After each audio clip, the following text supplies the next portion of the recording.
तो हेलो बच्चों, मैं रज़ी अख्तर और हम लोग कंटिन्यू करेंगे हैलोकेन एंड हैलोरीन को। तो आप देखिए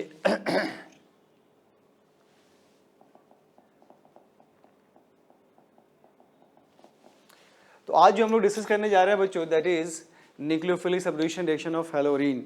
इससे पहले हमने डिस्कस किया था SN1 SN2 जो nucleophilic subdivision reaction of haloalkane था। आज हमें डिस्कस करना है न्यूक्लियोफिलिक सबडिविशन रिएक्शन ऑफ हैलोरीन।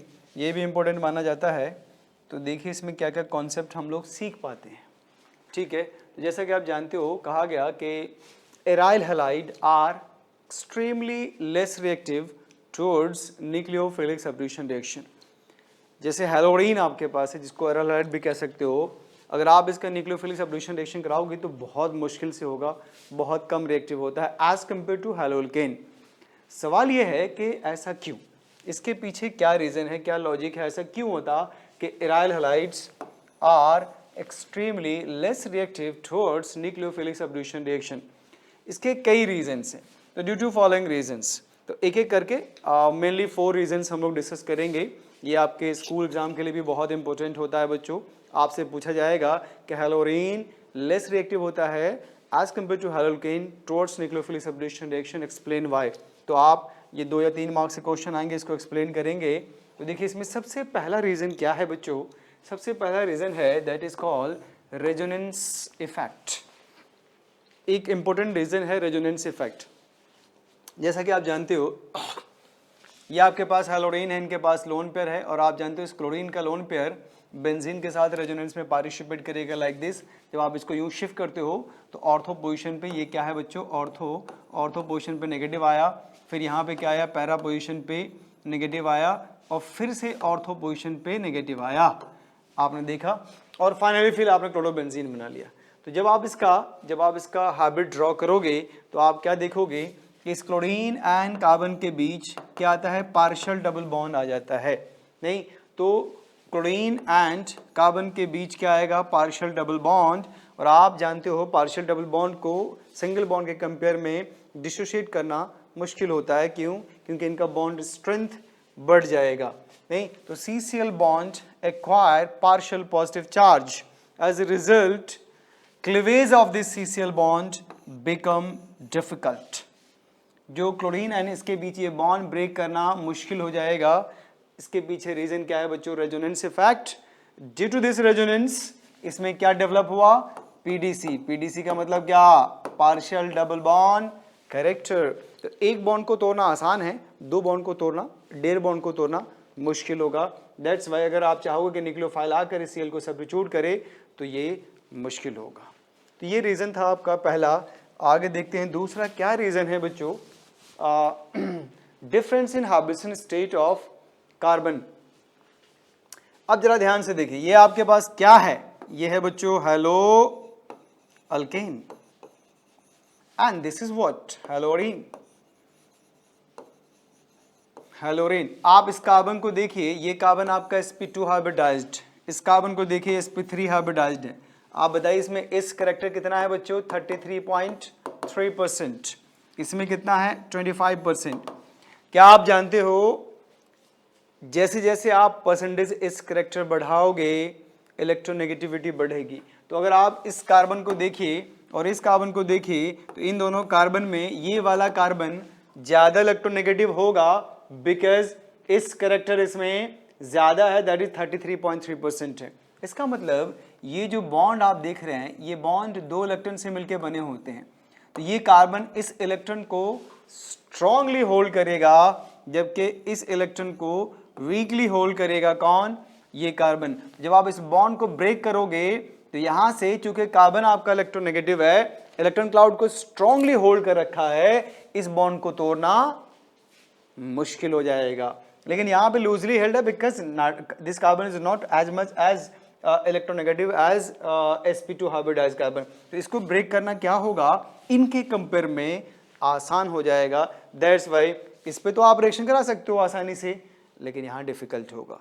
तो फिर से आपके पास आ गया कि haloarene less reactive as compare to haloalkane. क्यों? क्योंकि जो डिफरेंस ऑफ हाइब्रिडेशन स्टेट देख रहे हैं, sp2 है, sp3 है, एस करेक्ट है 33.3%, यहाँ पे 25%, ये मोर इलेक्ट्रोनेगेटिव है, लेस है, इसने इलेक्ट्रॉन क्लाउड को स्ट्रांगली हेल्ड कर रखा है, ये लूजली हेल्ड कर रखा है, हमें इस बॉन्ड को ब्रेक करना है। तो जैसे आप इस बॉन्ड को ब्रेक करोगे तो आपको मुश्किल होगी, इस बॉन्ड को ब्रेक करोगे तो इजिली ब्रेक कर सकते हो। तो दैट्स वाई आप कहेंगे कि ये एक रीजन आया। तीसरा इंपॉर्टेंट रीजन क्या है बच्चों, इनस्टेबिलिटी ऑफ फिनाइल कैटायन। देखिए मान लो इस पोजीशन से आपने क्लोरीन को हटा दिया तो कार्बन पे क्या आएगा, प्लस चार्ज, और इससे हटाया तो भी प्लस आया। इस कार्बन के बारे में आपको मालूम है लेस इलेक्ट्रोनेगेटिव है, तो लेस इलेक्ट्रोनेगेटिव पे पॉजिटिव चार्ज उतना ज्यादा अनस्टेबल नहीं होगा, लेकिन मोर इलेक्ट्रोनेगेटिव पे पॉजिटिव चार्ज बहुत ज्यादा अनस्टेबल होगा। तो ये जो आप बनाएंगे बहुत ज्यादा अनस्टेबल होगा। बहुत ज्यादा अनस्टेबल का मतलब हाई एनर्जी पे होगा, और एनर्जी क्यों बढ़ी, क्योंकि आपने बॉन्ड ब्रेक किया, इसका मतलब उसके बॉन्ड को ब्रेक करने के लिए हमने ज्यादा अमाउंट ऑफ एनर्जी दी है। तो अब इससे बात है इनकी रिएक्टिविटी स्लो डाउन हो जाएगी, घट जाएगी, कम हो जाएगी एज कम्पेयर टू हेलोल्केन। तो तीसरा रीजन है बच्चों आपके पास instability of phenyl cation. This is what, phenyl cation. Fourth reason देखिए, फोर्थ रीजन क्या है, बिकॉज ऑफ पॉसिबल रिपल्शन। ये भी इंपॉर्टेंट रीजन है। जैसे ये देखिए आपके पास है बच्चों न्यूक्लियोफाइल, न्यूक्लियोफाइल के पास क्या होता है, इलेक्ट्रॉन क्लाउड होता है, इनके पास होते हैं इलेक्ट्रॉन क्लाउड। ठीक है, जब ये अटैक करेगा देखिए ये पाई क्लाउड भी है, और इलेक्ट्रॉन क्लाउड में क्या होगा, रिपल्शन। तो जैसे न्यूक्लियोफाइल अप्रोच करेगा, ये जो इलेक्ट्रॉन क्लाउड है वो इनकमिंग न्यूक्लियोफाइल को रिपेल करेगा। इसीलिए approach of this nucleophile towards this carbon for nucleophilic substitution become difficult. ये मुश्किल हो जाएगा बच्चों, क्योंकि ये जो आप इलेक्ट्रॉन क्लाउड देख रहे हैं और इनके पास भी इलेक्ट्रॉन है, ये आपस में रिपेल करेगा, जबकि यहाँ पे ऐसा कोई पाई इलेक्ट्रॉन क्लाउड नहीं है, तो ये इजीली अप्रोच कर सकता है। तो यहाँ भी कह सकते हो कि हेलोरीन पे न्यूक्लियोफिलिक सब्स्टिट्यूशन रिएक्शन कराना मुश्किल, हेलोल्केन पे न्यूक्लियोफिलिक सब्स्टिट्यूशन रिएक्शन कराना आसान। तो आपके पास 4 इंपॉर्टेंट पॉइंट्स आ गए। On the basis of this ये आप प्रूफ कर सकते हो, समझा सकते हो, लिख सकते हो, एक्सप्लेन कर सकते हो कि हेलोरीन लेस रिएक्टिव होता है टुवर्ड्स न्यूक्लियोफिलिक सब्स्टिट्यूशन रिएक्शन। तो आई होप ये आपको समझ में आ गया होगा बच्चों। चलिए आगे चलते हैं, अब न्यूक्लियोफिलिक सब्स्टिट्यूशन रिएक्शन देखते हैं। देखो ये आपके पास क्या है, क्लोरोबेंजीन NaOH से रिएक्शन कराइए नॉर्मल कंडीशन में, नॉर्मल टेम्परेचर एंड प्रेशर पे। तो देखो आपको मिलेगा कि रिएक्शन नहीं करेगा। रिएक्शन क्यों नहीं करेगा, तो इसके 4 रीजन आपको बता दिए गए हैं। नहीं, इसमें क्या है, पार्शियल डबल बॉन्ड है, ये कार्बन क्या है, sp2, यहाँ पे इलेक्ट्रॉन क्लाउड ज्यादा है, और अगर हम कार्बोनाइन यहाँ बनाएंगे तो बहुत ही अनस्टेबल बनेगा। ये 4 पॉइंट है जिसके बेस पे आप कह सकते हो कि Na plus and OH minus में ये जो OH माइनस है वो इस Cl को रिप्लेस नहीं कर पाएगा नॉर्मल कंडीशन में। ठीक है, अब आप देखिए अगेन हमने क्लोरोबेंजीन लिया, फिर से हमने NaOH से रिएक्शन कराया, लेकिन देखो बच्चों टेम्परेचर कितना 623 केल्विन और प्रेशर कितना 300 ATM प्रेशर। इसका मतलब ये है कि ये कंडीशन आपने विगरस बनाया है, आप अब जबरदस्ती रिएक्शन करना चाहते हो। तो इतने टेम्परेचर एंड प्रेशर पे ये पॉसिबल है कि Cl यहां से रिप्लेस हो जाएगा।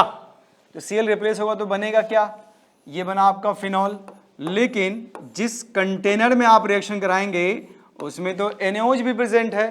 तो जैसे ही फिनॉल बनेगा वो NaOH से रिएक्शन कर जाएगा। कैसे रिएक्शन करेगा बच्चों, तो Na प्लस OH माइनस क्या होता है, बेस, इसका प्लस लेकर क्या बन जाएगा, वाटर। तो आपको मिलेगा क्या, you will get sodium phenoxide. अब आप इस सोडियम फिनॉक्साइड का एसिडिफिकेशन करेंगे, बाद में एसिड डाल दीजिए, तब आपको क्रिस्टल ऑफ फिनॉल मिलेगा। तो ये मिला आपको फिनॉल। ये एक प्रोसेस है जिसे आपने इनको बनाया है, that process is called Dow's process. इसको हम कहते हैं डाउज प्रोसेस। तो this process is known as Dow's process. With the help of that we can manufacture और prepare what, phenol from chlorobenzene. लेकिन ये आप देख लीजिए, याद रखना टेम्परेचर 623 केल्विन 300 ATM तभी मुमकिन है। नॉर्मल कंडीशन पे 1 ATM प्रेशर और 27 डिग्री सेल्सियस टेम्परेचर पे अगर आप चाहते हो कि रिएक्शन पॉसिबल हो तो ये मुमकिन नहीं है। और इसके 4 रीजन आपके पास है। तो आई होप ये कॉन्सेप्ट क्लियर हो गया होगा। अब आप देखेंगे बच्चों कि इस बॉन्ड को वीक करने के लिए और क्या क्या कर सकते हैं हम लोग इस रिएक्शन में। तो जरा देखिए बच्चों ध्यान से, हमने क्या किया, एक कंपाउंड लिया जिसका नाम है पैरा नाइट्रोक्लोरोबेंजीन। तो आप देखिए यहाँ से ये पोजीशन नंबर 1 है, ये 2 है, ये 3 है, ये 4 है, ये 5 है और ये 6 है, और 4 पोजीशन पर नाइट्रो, आप इसे 4 नाइट्रोक्लोरोबेंजीन भी कह सकते हो या इसे आप पैरा नाइट्रोक्लोरोबेंजीन कहिए। अब आपने NaOH से रिएक्शन कराया, इसमें एक चेंज आप देख रहे हो, जो टेम्परेचर आपका 623 केल्विन टेम्परेचर था, नाउ घटकर आपने क्या लिया 443 केल्विन और बाद में एसिडिफिकेशन किया। इसका मतलब ये है कि नाइट्रो ग्रुप ने कुछ किया है नहीं, जिसकी वजह से इसका बॉन्ड ये वीक हो गया। अब हमें उतना विगरस कंडीशन प्रोवाइड करना नहीं पड़ रहा। तो सवाल ये है कि ये नाइट्रो क्या किया, तो नाइट्रो ने इस बॉन्ड को ब्रेक करने में हेल्प किया। अब इसमें एक कॉन्सेप्ट ये है कि ये नाइट्रो ग्रुप ऑर्थो पैरा पे ही हेल्प करेगा। अगर nitro ortho and para position पे है तभी आपका टेम्परेचर डाउन हो जाएगा और प्रेशर ऑलमोस्ट 2 atm के बराबर हो जाएगा।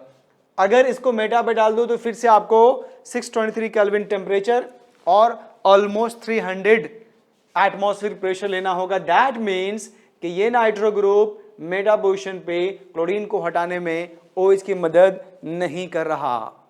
नहीं तो नाइट्रो ग्रुप OH को रिप्लेस Cl को रिप्लेस करने के लिए OH की मदद तभी करेगा जब नाइट्रो ग्रुप कहाँ पे, ऑर्थो पे एंड पैरा पोजीशन पे प्रेजेंट होगा। इसके पीछे क्या रीजन है ये हम लोग इनके मैकेनिज्म में डिस्कस करेंगे। अब आइए बच्चों, हमने क्या किया, देखिए यहाँ पे ऑर्थो एंड पैरा दोनों पे नाइट्रो ग्रुप लगा दिया तो दोनों जगह हेल्प मिलेगा। तो देखिए जो टेम्परेचर आपका 443 केल्विन था, नाउ घटकर कितना हो गया भाई 368 केल्विन, और ये Cl क्या हो गया, रिप्लेस हो गया। बाद में चूंकि मीडियम बेसिक है तो फिनॉक्साइड बनेगा, एसिडिफिकेशन करके आपने फिनॉल प्रिपेयर कर लिया। अब जो आपको मिला व्हाट 1 2 3 4 5 6, आप बोलेंगे 2,4 डाई नाइट्रोफिनॉल। ये जो प्रोडक्ट मिला that is called 2,4 di nitrophenol. Getting और नॉट? इसका मतलब ये है electron withdrawing group nucleophilic substitution में हेल्प कर रहा है, लेकिन कहाँ पे कर रहा है, ऑर्थो एंड पैरा पे कर रहा है, मेटा पे नहीं कर रहा। सवाल है क्यों? तो इसका जवाब जानने के लिए थोड़ा वेट करेंगे हम लोग। अब आइए बच्चे, ये आपके पास है 2,4,6 ट्राई नाइट्रो क्लोरोबेंजीन। अब आपने इसका रिएक्शन करा दिया और पानी के साथ वार्म कर दिया। क्या आप जानते हो वाटर की न्यूक्लियोफिलिसिटी NaOH से कम होती है, मतलब वीक न्यूक्लियोफाइल ले लिया हमने तो भी रिएक्शन पॉसिबल हो गया, क्योंकि इसके ऑर्थो पे, पैरा पे एंड ऑर्थो पे तीनों जगह पे हमने EWG लगाया है, इलेक्ट्रॉन विथड्रॉइंग ग्रुप लगाया है, और ये तीनों मिलके हेल्प कर रहा है। इसीलिए नॉर्मल कंडीशन में सिर्फ वाटर से ही रिएक्शन हो गया। और आप जानते हैं वाटर तोड़ने के बाद आपको क्या देगा, H plus and OH minus. OH minus क्या है, न्यूक्लियोफाइल Cl को रिप्लेस करेगा, Cl मिलकर क्या बन जाएगा, बाई प्रोडक्ट यहाँ पे HCl। और ये जो प्रोडक्ट बना जिसको आप कहते हैं 2,4,6 ट्राई नाइट्रोफिनॉल, इसी को आप कहते हो पिक्रिक एसिड। 2,4,6 ट्राई नाइट्रोफिनॉल को हम लोग कहते हैं बच्चों पिक्रिक एसिड। ये एक्सप्लोसिव भी होता है।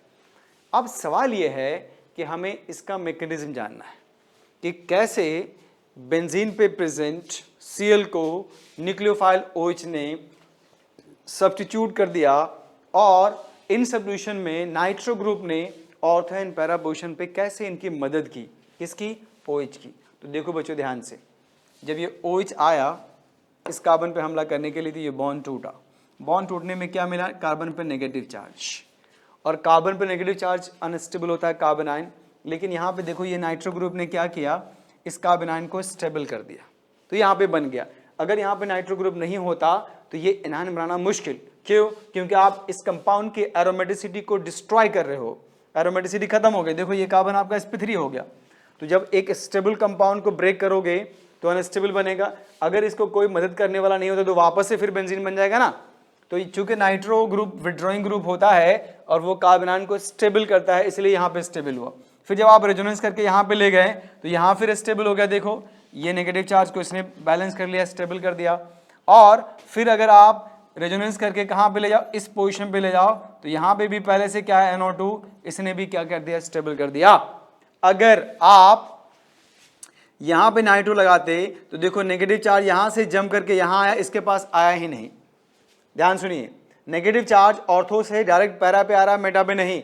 अगर आप नाइट्रो ग्रुप मेटा पे लगाते हो तो ये नाइट्रो इस Cl को रिप्लेस करने में या जो कार्बन आयन आप प्रोड्यूस करेंगे उसको स्टेबल करने में कोई मदद नहीं करेगा। जब मदद नहीं करेगा इसका मतलब इस बॉन्ड को तोड़ने के लिए आपको ज्यादा एनर्जी देनी पड़ेगी। और ये टेम्परेचर कहां तक जाएगा भाई, 623 kelvin temperature and 300 ATM pressure तक जाना होगा। लेकिन चूंकि यहाँ पे देखिए हेल्प मिल रहा है ऑर्थो पैरा ऑर्थो पे, तो आप लो टेम्परेचर पे भी इजी वे में रिएक्शन करा सकते हो। तो आई होप ये इंपॉर्टेंट कॉन्सेप्ट आपको क्लियर हो गया होगा बच्चों कि नाइट्रो ग्रुप अगर ortho para and ortho position पे है तो एरोमेटिक न्यूक्लियोफिलिक सब्स्टिट्यूशन रिएक्शन में ये मदद करेगा। ठीक है, समझ में आ गया। जो टेम्परेचर दिया है, प्रेशर दिया है, उसको आप याद रखेंगे बच्चों। नहीं, इसमें कन्वर्जेंस भी आपसे पूछे जा सकते हैं। तो चलिए आगे देखते हैं हम लोग। एक और इंपॉर्टेंट रिएक्शन जो कॉम्पिटिटिव एग्जाम में अक्सर देखा गया है, reaction of this chlorobenzene with sodamide in ammonia. आप क्लोरोबेंजीन का ट्रीटमेंट करिए सोडामाइड से। सोडामाइड क्या होता है, NaNH2, मीडियम क्या लोगे आप, अमोनिया, और देखते हैं क्या बनता है। तो आपने क्या देखा बच्चे कि ये Cl रिप्लेस हो गया NH2 से, तो जो क्लोरोबेंजीन था आपके पास अब ये बन गया एनिलीन। क्लोरोबेंजीन कन्वर्ट हुआ इनटू एनिलीन। अब सवाल है कैसे, तो जरा ध्यान सुनिए बच्चों। ये जो सोडामाइड है इसको अगर आप ब्रेक करते हो तो आपको मिलता है Na+ NH2-। क्या आप जानते हैं NH2- बहुत ही खूंखार टाइप का बेस है, वेरी स्ट्रॉन्ग बेस। ये क्या किया, जिस कार्बन पे क्लोरीन है उसके एडिशन कार्बन से एक हाइड्रोजन को ट्रैप करके ले गया और खुद बन गया अमोनिया। नहीं, तो जब इस कार्बन से H+ ट्रैप होगा, छीन कर चला जाएगा, तो इस पे चार्ज कौन सा डेवलप होगा भाई, नेगेटिव चार्ज। और कार्बन पर नेगेटिव चार्ज क्या होता है, अनस्टेबल। तो ये देखो चूंकि ये विड्रॉइंग है तो इस पर Δ+ आएगा, ये नेगेटिव यू शिफ्ट होकर क्लोरीन को ही बाहर कर दिया। क्लोरीन को बाहर कर दिया तो ये कंपाउंड बना, देखिए यहाँ पे, जो कि इंटरमीडिएट के फॉर्म में है, इसका नाम होता है बेंजाइन। अब आपसे इंपॉर्टेंट क्वेश्चन पूछेगा इसमें कि जब क्लोरोबेंजीन का ट्रीटमेंट करते हो सोडामाइड से तो एनिलीन बनता है, तो आप बताइए इसमें इंटरमीडिएट क्या बनेगा, तो आप कहेंगे बेंजाइन। अब बेंजाइन का ये जो बॉन्ड आप देख रहे हैं बहुत ही अनस्टेबल बॉन्ड है भाई, नहीं, क्योंकि ये एंग्लोड स्ट्रेन में बना हुआ है। इसके जो लोब्स होते हैं वो 120 पे होते हैं, तो जो ओवरलैपिंग है, साइडवेज ओवरलैपिंग, वो बहुत कम है। अब चूंकि अमोनिया न्यूक्लियोफाइल इस पे अप्रोच करके इसके बॉन्ड को तोड़ देगा, ये बॉन्ड को ब्रेक करेगा तो एक पे माइनस आएगा और दूसरे पे प्लस। इसने अटैक किया, अटैक किया तो इस कार्बन और नाइट्रोजन के बीच बॉन्ड बनेगा और नाइट्रोजन बीइंग न्यूट्रल उस पे पॉजिटिव चार्ज आ जाएगा। अब चूंकि नाइट्रोजन पे पॉजिटिव चार्ज क्या होता है, अनस्टेबल, तो यहाँ से एक H+ निकल के इसके पास आ गया, ये क्या बच जाएगा, NH2 बन क्या गया, एनिलीन। देखिए रिजल्ट मिल गया आपको। तो क्लोरोबेंजीन को आप एनिलीन में कन्वर्ट कर सकते हो using sodamide in ammonia solvent. जो रिएक्शन प्रोसीड होगा वो बेंजाइन मैकेनिज्म से होगा बच्चों। इस कंपाउंड को बेंजाइन कहते हैं। ये एक एरोमेटिक कंपाउंड है और इसके सारे कार्बन sp2 हाइब्रिडाइज्ड है, आपने जनरल ऑर्गेनिक केमिस्ट्री में पढ़ा होगा। अब इस पे बेस्ड ये अक्सर आया हुआ, कई सारे एग्जाम्स में आया हुआ है ये। तो फिर से देखिए सोडामाइड इन अमोनिया, ये इस क्लोरीन का पड़ोसी कार्बन कौन सा है, ये यहाँ से प्रोटॉन निकाला आपने, प्रोटॉन निकाला तो क्या बनाया बच्चे, बेंजाइन। देख लीजिए ये बेंजाइन बन गया, यहाँ पे आपका CH3 है। अब CH3 एक विड्रॉइंग ग्रुप है, जैसे इलेक्ट्रॉन विड्रॉ करेगा, और सॉरी डोनेटिंग ग्रुप है ना, जैसे इलेक्ट्रॉन डोनेट करेगा तो ये चूंकि वीक बॉन्ड है ये इस तरह से पोलराइज हो जाएगा। तो जब ये पोलराइज हुआ, या आप देख लीजिए अगर आप इसको यूं ऐसे शिफ्ट करते हैं तो अमोनिया क्या है, न्यूक्लियोफाइल, नहीं, तो इस पर किसका अटैक हो जाएगा, अमोनिया का अटैक हो जाएगा, न्यूक्लियोफिलिक अटैक हो जाएगा। और ये बॉन्ड टूट के इस पे माइनस आया, फिर जब यहाँ पे NH3 बनाएंगे पे पॉजिटिव एक H+ दे देगा। तो आप ऐसा करो NH2- H+ में ब्रेक कर लो for the sake of simplicity, और जो बेंजाइन बनेगा उसके बॉन्ड को कुछ इस तरह से तोड़ो ताकि आपका जो इंटरमीडिएट बने वो स्टेबल बने। तो अगर आप यहाँ पे माइनस लाएंगे, इसे देखिए अगर नहीं समझ में आ रहा आपको, जैसे ये आपके पास है बेंजाइन, अगर इस पाई बॉन्ड को हम यूं ब्रेक करें तो इस पे प्लस आएगा तो ये स्टेबल कर देगा, और अगर ऐसे ब्रेक करें तो इस पे माइनस आएगा तो उसको अनस्टेबल कर देगा। तो हमें तो स्टेबल बनाना है ना, तो आप इसको इस तरह से बॉन्ड ब्रेक करिए और इस पोजीशन पे जो प्लस आएगा NH2 को अटैक करा दो और इस पे H को अटैक करा दो। तो आप देख लिए पैरा ऑर्थो पोजीशन पे क्या आ गया, NH2 ग्रुप, तो आप इसे कहेंगे ऑर्थोमिथाइल एनिलीन, तो ये बन गया ऑर्थोमिथाइल एनिलीन। तो ये भी बेंजाइन मैकेनिज्म के थ्रू बनेगा। समझ आया कि नहीं आया? नोट डाउन करिए जितना हम लोगों ने अभी पढ़ा है बच्चों। तो ये अक्सर आपको कॉम्पिटिटिव एग्जाम्स में इस पे क्वेश्चंस मिल जाएंगे। आगे देखते हैं, इसी पे बेस्ड एक और क्वेश्चन देख लेते हैं बच्चों हम लोग। जैसे देखिए हमने नाइट्रो ग्रुप लगा दिया, EWG लगा दिया, इलेक्ट्रॉन विथड्रॉइंग। तो देखिए फिर से आप बेंजाइन बनाओगे यहाँ से, जब बेंजाइन बना तो अब आप क्या करेंगे बच्चे, जब बेंजाइन बनाया, मान लो यहाँ पे हमने बेंजाइन बना दिया कुछ इस तरह से, तो अब चूंकि ये विथड्रॉइंग ग्रुप है तो जब बेंजाइन को ब्रेक करोगे, अगर इस पे माइनस लागू तो स्टेबल होगा, इस पे प्लस लागू तो भी स्टेबल होगा। तो हमें क्या करना है, इस बेंजाइन का बॉन्ड कुछ इस तरह से ब्रेक करना है बच्चों। जैसे देखिए मान लीजिए ये आपके पास है बेंजाइन और ये क्या है, नाइट्रो ग्रुप। तो आप इस पाई बॉन्ड को ऐसे ब्रेक करो ताकि इस पे क्या है माइनस और इस पे क्या है प्लस, तो जहाँ पे प्लस होगा वहाँ पे कौन जाएगा, NH2 अटैक करने के लिए। तो देखिए मेटा पोजीशन पे आ गया। नहीं तो अगर आपने ये कंपाउंड लिया है ऑर्थो नाइट्रोक्लोरोबेंजीन और इसका रिएक्शन कराया सोडामाइड से अमोनिया, तो आपको रिजल्ट मिलेगा बच्चों मेटा नाइट्रोएनिलीन, मींस NH2 ग्रुप का जो अप्रोच होगा वो मेटा पोजीशन पे होगा। अब कहेंगे क्यों, तो मैंने आपको बताया कि यहाँ से हमने बेंजाइन बनाया और बेंजाइन का ये बॉन्ड क्या होता है, वीक बॉन्ड होता है। अब आप इसको कुछ इस तरह से ब्रेक करेंगे ताकि इस पे जो माइनस आएगा, ताकि ये नाइट्रो ग्रुप इलेक्ट्रॉन विथड्रॉइंग उसको स्टेबल कर दे। तो हमने क्या किया, ऑर्थो पे नेगेटिव चार्ज प्रोड्यूस किया, पैरा पे पॉजिटिव चार्ज, और आपके पास क्या NH2 माइनस, NH2 माइनस कहाँ जाएगा भाई, मेटा पे आ गया ना ये। तो आपको क्या मिला, Meta nitro aniline, Meta nitro aniline, ये रिजल्ट आपको मिल गया। अब आइए देखिए कॉम्पिटिटिव एग्जाम के लिए ये क्वेश्चन, ये आपके पास है फ्लोरीन, ये आपके पास है क्लोरीन, ये है नाइट्रो ग्रुप, और आपने क्या लिया यहाँ पे सोडियम मिथॉक्साइड, वन इक्विवेलेंट लिया आपने, ओनली वन इक्विवेलेंट, मींस एक सोडियम मिथॉक्साइड यूज करना है। तो after dissociation it will produce CH3O minus and Na plus. As we know this one, that is CH3O minus is a nucleophile. अब आप बता दीजिए कि ये किसको सब्स्टिट्यूट करेगा, फ्लोरीन को या क्लोरीन को। तो देखो बच्चों ध्यान देना, नाइट्रो के ऑर्थो एंड पैरा पोजीशन पे जो होगा उसको सब्स्टिट्यूट करेगा। तो with respect to this nitro, ये तो ऑर्थो पे है लेकिन ये मेटा पे है, इसका मतलब इसको सब्स्टिट्यूट नहीं करेगा, Cl को सब्स्टिट्यूट करेगा बच्चे। तो आप जो प्रोडक्ट बनाएंगे वो ये बनाएंगे बच्चे, फ्लोरीन आपका एज इट इज आएगा प्रोडक्ट में, और क्लोरीन के बदले OCH3 आ जाएगा। तो नाइट्रो के रिस्पेक्ट में जो ऑर्थो एंड पैरा पोजीशन पे होगा उसी को आप सब्स्टिट्यूट कर सकते हो, मेटा पोजीशन वाले को सब्स्टिट्यूट नहीं करेंगे, क्योंकि मेटा पोजीशन के लिए आपको बताया कि विगरस कंडीशन चाहिए, आपको ड्रास्टिक कंडीशन चाहिए। नेक्स्ट वन देखिए, यहाँ पे थोड़ी परेशानी हो सकती है, इस नाइट्रो के रिस्पेक्ट में ये भी ऑर्थो और ये भी ऑर्थो, और आपने लिया है वन इक्विवेलेंट, हटाना किसी एक को है। कॉम्पिटिटिव एग्जाम का ये फेवरेट कॉन्सेप्ट है बच्चों। अब आप देखिए आपका मिस कॉन्सेप्ट क्या होगा, मोस्टली बच्चे क्लोरीन को हटाएंगे। अगर आपने क्लोरीन को हटाया तो आपका आंसर गलत आएगा। हमें किसको हटाना है, फ्लोरीन को। क्यों, क्योंकि इसका स्लो स्टेप ये है कि जब ये फ्लोरीन इसको खींचेगा तो इस पर डेल्टा प्लस आएगा और इस पर भी डेल्टा प्लस आएगा। तो आप बता दीजिए किसका डेल्टा प्लस ज़्यादा स्ट्रॉन्ग है, ज़्यादा एफिशिएंट है, ज़्यादा इंटेंसिटी वाला है।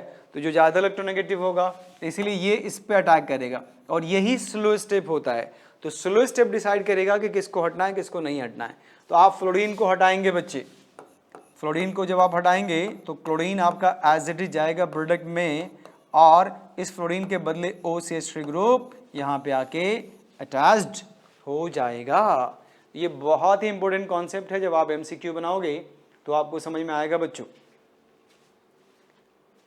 ठीक है, समझ पा रहे हैं? तो आप इसको नोट डाउन करिए, देख लीजिए। reaction of halorine with sodamide. Through benzyne mechanism it produces aniline. और यहाँ पे देखिए इंपॉर्टेंट कॉन्सेप्ट ये है कि नाइट्रो सिर्फ ऑर्थो एंड पैरा पे मदद करता है, न्यूक्लियोफिलिक सब्स्टिट्यूशन में मेटा वाले की हेल्प नहीं करेगा। ये ऑर्थो पे इसलिए ये हट गया और मेटा वाला एज रहा। अगर दोनों मेटा पोजीशन पे है तो फिर आप देखेंगे दोनों हैलोजन में कौन ज़्यादा इलेक्ट्रॉन विड्रॉइंग है। तो चूंकि फ्लोरीन ज़्यादा इलेक्ट्रॉन विड्रॉइंग है, इनकी इलेक्ट्रोनेगेटिविटी ज़्यादा होती है, तो कार्बन पे जो पॉजिटिव चार्ज की इंटेंसिटी डेवलप होगी वो ग्रेटर होगी, वो ज़्यादा होगी, और उसी पोजीशन पे न्यूक्लियोफाइल जो आपके पास मिथॉक्साइड है अप्रोच करेगा और फाइनली रिप्लेस कर लेगा किसको, फ्लोरीन को। तो आप कह दोगे कि न्यूक्लियोफिलिक सब्स्टिट्यूशन हो गया। चलिए एक और क्वेश्चन देख लीजिए बच्चों, फिर से सेम कॉन्सेप्ट आ गया। ये पोजीशन कौन सा है, ऑर्थो, ये कौन सा है, ऑर्थो। तो नाइट्रो ग्रुप दोनों की मदद करेगा।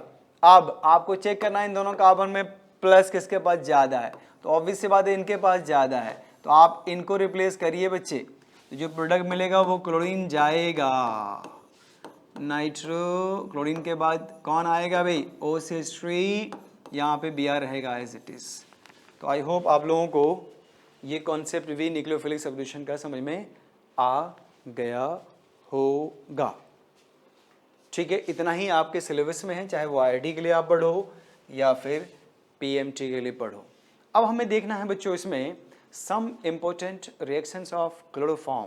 क्लोरोफॉर्म के बारे में आप जानते हैं ये पॉली हैलोजन कंपाउंड है, CHCl3 को क्लोरोफॉर्म कहते हैं। CHBr3 होगा तो ब्रोमोफॉर्म कहलाएगा और CHI3 होगा तो आइडोफॉर्म कहलाएगा। इसका सबसे पहला रिएक्शन है ऑक्सीडेशन। नहीं तो जब आप क्लोरोफॉर्म का ऑक्सीडेशन करोगे तो आपको मिलेगा फॉस्जीन गैस जो कि हाईली पॉइजनस होता है।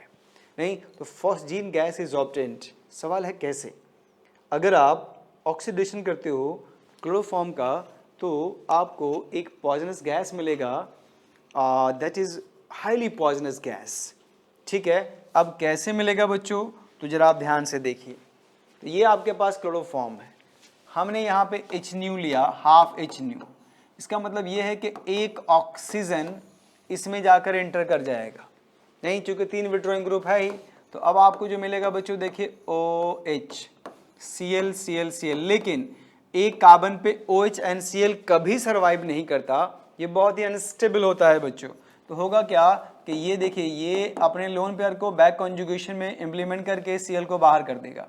तो जैसे ही बैक कॉन्जुगेशन करेंगे तो C double bond O oxygen पे क्या आ जाएगा प्लस, एक लोन पेयर बचेगा, ये Cl और ये Cl है। ऑक्सीजन पे प्लस चार्ज क्या होता है, अनस्टेबल। फिर इस बॉन्ड को ब्रेक किया, बॉन्ड ब्रेक किया तो आपको क्या मिल गया, C double bond O Cl Cl। और ये जो H प्लस निकलेगा वो जो Cl माइनस निकल चुका है उनसे मिलके क्या बना देगा, HCl, और ये बनेगा बच्चे फॉस्जीन जो कि बहुत ज़्यादा पॉइजनस होता है।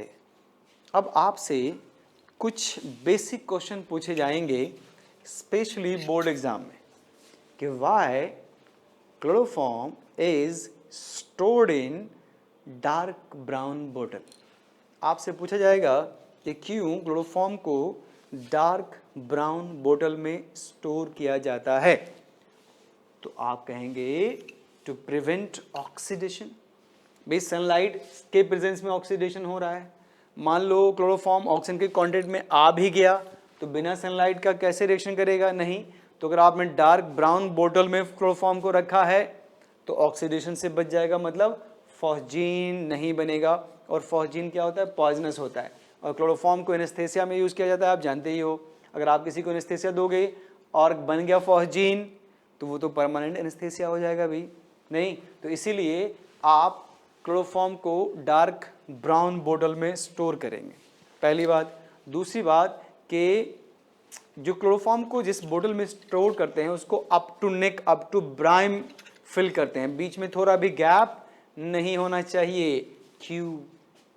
पूरा बोतल फिल होना चाहिए, up to neck, up to brim, कोई भी गैप उसमें नहीं रख सकते आप। क्यों? क्योंकि अगर उसमें गैप हुआ तो क्या आ जाएगा, एयर आ जाएगा। एयर में क्या होता है, ऑक्सीजन, और अगर गलती से वो सनलाइट के संपर्क में, सनलाइट के कांटेक्ट में आ गया तो फॉस्जीन बन जाएगा। तो इसको प्रिवेंट करने के लिए भी हम लोग अप टू ब्राइम फिल करते हैं। ये दूसरा क्वेश्चन था आपका। तीसरा ये कि क्लोरोफॉर्म के बोतल में 1% इथेनॉल मिलाया जाता है। बताइए क्यों 1% इथेनॉल मिलाया जाता है, क्यों? क्योंकि अगर गलती से मान लो बन गया क्या फॉस्जीन, तो इस फॉस्जीन से क्या करेगा बच्चों, इथेनॉल रिएक्शन कर जाएगा। इथेनॉल आप जानते हो HOC2H5, यहाँ भी 2 लिया हमने HOC2H5, तो ये HCl ये HCl बाहर हो जाएगा। अब जो प्रोडक्ट बनेगा वो नॉन पॉइजनस है। तो अगर गलती से आपके बोतल में अगर फॉस्जीन बन गया है तो इथेनॉल उससे रिएक्शन करके उसको नॉन पॉइजनस बना देगा। दैट्स वाई 1% इथेनॉल आप यूज करेंगे क्लोरोफॉर्म के बोतल में। गेटिंग और नॉट, समझ में आ गया? दूसरी बात, नेक्स्ट पॉइंट ये होगा कि एनेस्थेसिया में यूज करने के लिए इसका सिल्वर नाइट्रेट से आपको टेस्ट करना होगा। तो जैसे क्लोरोफॉर्म की बोतल है उसमें से कुछ अमाउंट निकाल कर उसमें हम AgNO3 डालेंगे। अगर वाइट पीपीटी आ गया तो वाइट पीपीटी आ गया तो यूज़ नहीं करेंगे, और वाइट पीपीटी नहीं आया तो यूज़ करेंगे। अब सवाल है वाइट पीपीटी कैसे आएगा? तो जब अगर ऑक्सीडेशन होगा तो साथ में क्या मिलेगा बच्चों, देखो फॉस्जीन है उसके साथ HCl भी बनेगा। HCl एक स्ट्रॉन्ग एसिड होता है, मीडियम में तो H+Cl- में टूटा होगा, इसका मतलब Cl- क्या होगा, फ्री होगा। जैसे ही आप AgNO3 डालोगे Ag+Cl- मिलेगा और वाइट पीपीटी आएगा। इसका मतलब अगर फ्री Cl- है इसका मतलब फॉस्जीन बन चुका है, नहीं तो फिर आप उस क्लोरोफॉर्म को एनेस्थेसिया के लिए यूज़ नहीं करेंगे। तो समझ में आ गया बच्चों? इम्पोर्टेंट रिएक्शन, क्लोरोफॉर्म को ऑक्सीडेशन करेंगे तो आपको फॉस्जीन गैस मिलेगा जो कैसा होता है, पॉइजनस होता है। फॉस्जीन गैस नहीं बने इसके लिए क्या करोगे आप क्या करोगे, डार्क ब्राउन बोतल में क्लोरोफॉर्म को स्टोर करोगे, अप टू नेक फिल करोगे और उसमें 1% इथेनॉल मिला दोगे, ताकि अगर फॉस्जीन बन गया तो वो फिर इथेनॉल से रिएक्शन करके नॉन पॉइजनस बन जाए। और स्टिल इसको यूज़ करने से पहले आपको AgNO3 टेस्ट करना होगा। अगर वाइट पीपीटी आ गया तो उसको आप यूज़ नहीं करेंगे, वाइट पीपीटी नहीं आया तो आप उसको एनेस्थेसिया में यूज़ कर सकते हो। तो ये पहला रिएक्शन था। What about second one? तो reaction of chloroform with silver powder. तो देखिए ये आया हुआ है भाई कॉम्पिटिटिव एग्जाम में, इसे जो प्रोडक्ट मिलेगा अल्काइन मिलेगा। तो आपको करना क्या है, 1 2 3 क्लोरीन एक कंपाउंड से या 3 क्लोरीन 2 कंपाउंड से, 6 निकल गया, Ag से मिला दो, 6 AgCl, वाइट पीपीटी आ गया। अब इन तीनों बॉन्ड को कनेक्ट कर दो, क्योंकि जैसे मान लो Cl को हटाया, इस कार्बन पे प्लस आया तो एक इलेक्ट्रॉन दोगे तो न्यूट्रल हो जाएगा ना, रेडिकल बन जाएगा। तो ये रेडिकल इसका रेडिकल आपस में बॉन्ड बनाता जाएगा और एज ए रिजल्ट आपको ये क्या मिलेगा बच्चों, इथाइन। इथाइन। अगर आप 111 ट्राइक्लोरोइथेन लेते हैं, 111 ट्राइक्लोरोइथेन, और इसका ट्रीटमेंट करते हो आप सिल्वर पाउडर से, तो आपको क्या मिलेगा, ब्यूटवाइन, और साथ में AgCl in the form of white precipitate. Getting और नॉट? अब आइए reaction with primary amine in basic medium. ये भी वेरी इंपॉर्टेंट रिएक्शन है बच्चों, इसको आप नाइट्रोजन कंटेनिंग कंपाउंड में भी पढ़ोगे। तो प्राइमरी अमीन ये रहा आपका 1 डिग्री अमीन। अगर आप 1 डिग्री अमीन से क्लोरोफॉर्म का रिएक्शन कराते हो इन बेसिक मीडियम, तो जो NH2 ग्रुप है वो NC में कन्वर्ट हो जाएगा, जिसको आप आइसोसाइनाइड कहते हो। ये बैड स्मेलिंग कंपाउंड है, फॉल स्मेलिंग कंपाउंड है। इसी बैड स्मेल से आप इसको डिटेक्ट करते हो कि ये प्राइमरी अमीन है। इसी रिएक्शन को आप कार्बाइल अमीन टेस्ट भी कहते हो, कार्बाइल अमीन टेस्ट।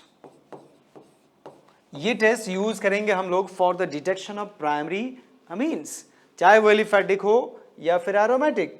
देखिए आपके एनसीईआरटी का लास्ट कन्वर्जन है बच्चों, conversion of aniline to phenyl isocyanide. ये कन्वर्जन आपके फर्स्ट चैप्टर का लास्ट कन्वर्जन है।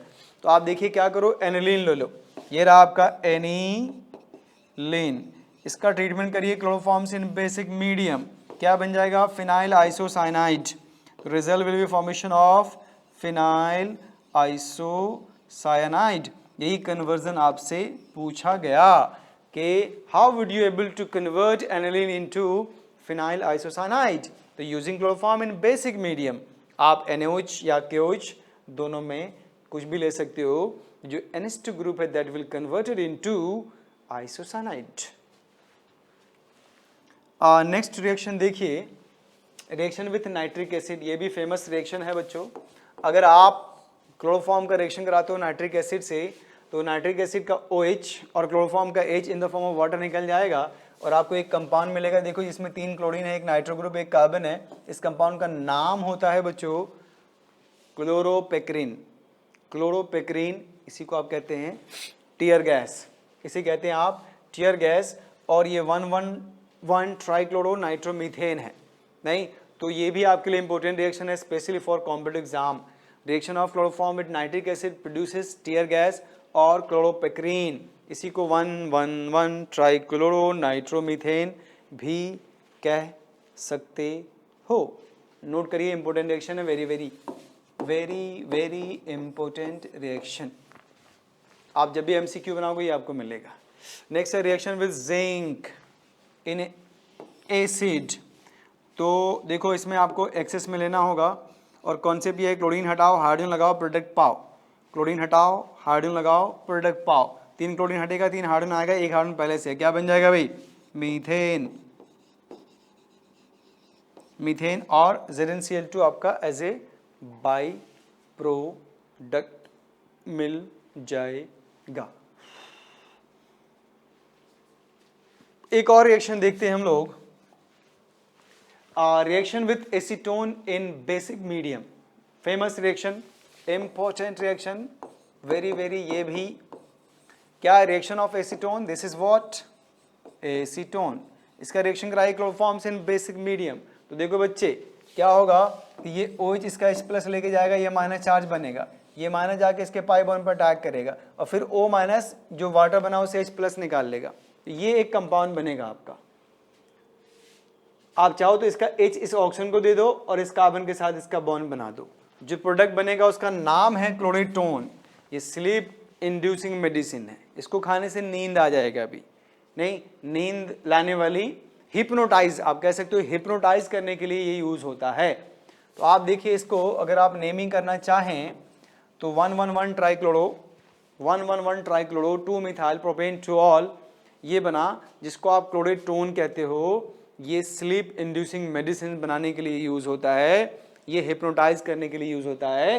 तो ये भी आपका इंपॉर्टेंट रिएक्शन हो गया, reaction of chloroform with acetone in basic medium. इसका जो लास्ट रिएक्शन है बच्चों, that is reaction with NaOH। देखो क्या आप सोचेंगे हमने 3 क्लोरीन को हटाया, 3 OH लगाया, तो एक कार्बन पे 3 OH आया और एक कार्बन पे 3 OH क्या होता है? अनस्टेबल। वाटर निकाल दिया आपने, क्या बन गया? Formic acid. पहला ऑप्शन फॉर्मिक एसिड होगा। अगर आप इसको सर्किल करोगे तो आपको -1 मिलेगा। क्यों? क्योंकि मीडियम बेसिक है, ये एसिड और बेस आपस में रिएक्शन कर लेगा ना भाई। इसको आप थोड़ी ना रिमोट से पॉज कर दोगे कि रिएक्शन नहीं करना। तो अगर मीडियम है तो रिएक्शन कर ही जाएगा। ये रिएक्शन करने के बाद फाइनल प्रोडक्ट आपको क्या देगा? Sodium salt of carboxylic acid. The final product obtained is sodium salt of carboxylic acid। तो जल्दी जल्दी बताइए, अगर आप क्लोरोफॉर्म का ऑक्सीडेशन करते हैं, अगर आप क्लोरोफॉर्म का ऑक्सीडेशन करते हो बच्चों सनलाइट के प्रेजेंस में, तो आपको क्या मिलेगा? What will be your product? तो आपका प्रोडक्ट होगा फॉस्जीन गैस, जिसको डाइक्लोरोमिथेनॉन भी कहते हैं। फॉस्जीन पॉइजनस होता है या नॉन पॉइजनस होता है? तो your answer will be poisonous gas. अब अगला सवाल, why chloroform is stored in dark brown बोतल। क्लोरोफॉर्म को डार्क ब्राउन बोतल में आप क्यों स्टोर करते हो? तो टू प्रिवेंट ऑक्सीडेशन, ऑक्सीडेशन से बचाने के लिए, क्योंकि ऑक्सीडेशन हुआ तो वो फॉस्जीन में चेंज हो जाएगा। नेक्स्ट, कि क्यों आप क्लोरोफॉर्म के बोतल को अप टू नेक फिल करते हो? तो अगेन प्रिवेंट ऑक्सीडेशन, क्योंकि जब स्पेस नहीं होगा तो उसमें एयर ट्रैप नहीं होगा। जब एयर ट्रैप नहीं होगा तो ऑक्सीजन नहीं होगा। जब ऑक्सीजन नहीं होगा तो फिर ऑक्सीडेशन नहीं कर सकते आप। ठीक है। तीसरी बात ये कि आप उसमें 1% इथेनॉल क्यों मिलाते हो? तो 1% इथेनॉल इसलिए मिलाते हैं कि अगर फॉस्जीन बन गया तो वो फॉस्जीन अल्कोहल से रिएक्शन करके नॉन पॉइजनस कंपाउंड बना देता है। फिर क्लोरोफॉर्म को यूज़ करने से पहले आप क्लोरोफॉर्म को यूज़ करने से पहले आप AgNO3 टेस्ट करते हो। क्यों? क्योंकि हम ये चेक करते हैं कि फॉस्जीन गैस बन गया है या नहीं बना है। तो अगर वाइट पीपीटी आ गया तो ये सबूत होता है कि बन गया है, वाइट पीपीटी नहीं आया तो नहीं बना है। ये इंपॉर्टेंट पॉइंट देखा आपने। फिर आया कि अगर आप क्लोरोफॉर्म का रिएक्शन प्राइमरी अमीन से करोगे तो क्या बनेगा, तो आपको आइसोसाइनाइड मिलेगा। इस रिएक्शन को क्या बोलते हैं? कार्बोलामीन टेस्ट बोलते हैं। ये प्राइमरी अमीन को रिडक्शन टेस्ट के लिए यूज़ करते हैं। क्यों? क्योंकि इससे जो कंपाउंड बनता है कार्बोलामीन, वो एक बैड स्मेलिंग कंपाउंड है। उनका स्मॉल फॉल स्मेल होता है, बहुत ही गंदे स्मेल होते हैं। ठीक है। फिर कहा गया कि अगर आप क्लोरोफॉर्म का रिएक्शन कराते हो किससे? सिल्वर पाउडर से, तो 2 मोल आपस में जोड़ के क्या बना देगा? अल्काइन। तो इससे आपको क्या मिलेगा बच्चों? अल्काइन मिलेगा। ठीक है। फिर अगर आप क्लोरोफॉर्म का जिंक से रिएक्शन कराओगे तो अल्केन मिलेगा। क्लोरीन हटाइए, हाइड्रोजन चिपकाइए, प्रोडक्ट पाइए। फिर अगर आप क्लोरोफॉर्म का ट्रीटमेंट करते हो नाइट्रिक एसिड से, आपको लिख लिख के प्रैक्टिस करना होगा, तभी आप सीख पाओगे बच्चों। These are very very important concept, competitive exam में आएगा। और ये ज़रूरी नहीं है कि आपके स्कूल वाले सब आपको पढ़ाए, नहीं, क्योंकि ये एनसीईआरटी में बहुत सारी बातें हैं जो नहीं भी दी हुई है। तो रिएक्शन ऑफ क्लोरोफॉर्म, जैसे ऑक्सीडेशन गिवन है लेकिन reaction of chloroform with nitric acid नहीं है। तो अगर आप नाइट्रिक एसिड से रिएक्शन कराओगे तो आपको टीयर गैस मिलेगा। उसका ट्रेड नेम, कॉमन नेम क्या है? क्लोरोपेक्रीन। ठीक है। तो इसको आप यूज़ करते हैं टीयर गैस के फॉर्म में। ठीक। और नेक्स्ट है कि अगर आप एसीटोन से रिएक्शन कराते हो बेसिक मीडियम में तो आपको क्लोरेटोन मिलेगा, जो कि स्लीप इंड्यूसिंग मेडिसिन प्रोड्यूस करने के लिए आप इसको यूज़ करते हो, हिप्नोटाइज करने के लिए इसको आप यूज़ करते हो। ठीक है। तो ये देखा हमने reaction of chloroform with different reagent. और हमने और क्या सीखा? Nucleophilic aromatic substitution reaction. तो आप ब्रेन में फिट कर लो कि हेलोरीन न्यूक्लियोफिलिक सब्स्टिट्यूशन रिएक्शन बहुत मुश्किल से करता है, हेलोकेन इजी वे में करता है। इसके 4 रीज़न मैंने आपको बताया। सबसे पहले रेजोनेंस इफेक्ट आपने देखा था। इस रेजोनेंस से कार्बन क्लोरीन के बीच क्या आता है? Partial double bond. उस बॉन्ड को ब्रेक करना क्या होता है बच्चों? मुश्किल होता है। इसलिए न्यूक्लियोफिलिक सब्स्टिट्यूशन का रेट एकदम कम हो जाएगा। फिर आपने देखा हेलो अल्केन और हेलोरीन में जो कार्बन होता है जिस पे हेलोजन अटैच्ड होगा, उनका हार्बिसन स्टेट डिफरेंट होता है। हेलोरीन में sp2, हेलोअल्केन में sp3। sp2 में इस करेक्टर 33.3% और sp3 में 25%। जब इस करेक्टर 33.3% है मतलब ज़्यादा है तो इलेक्ट्रोनेगेटिव हो गया।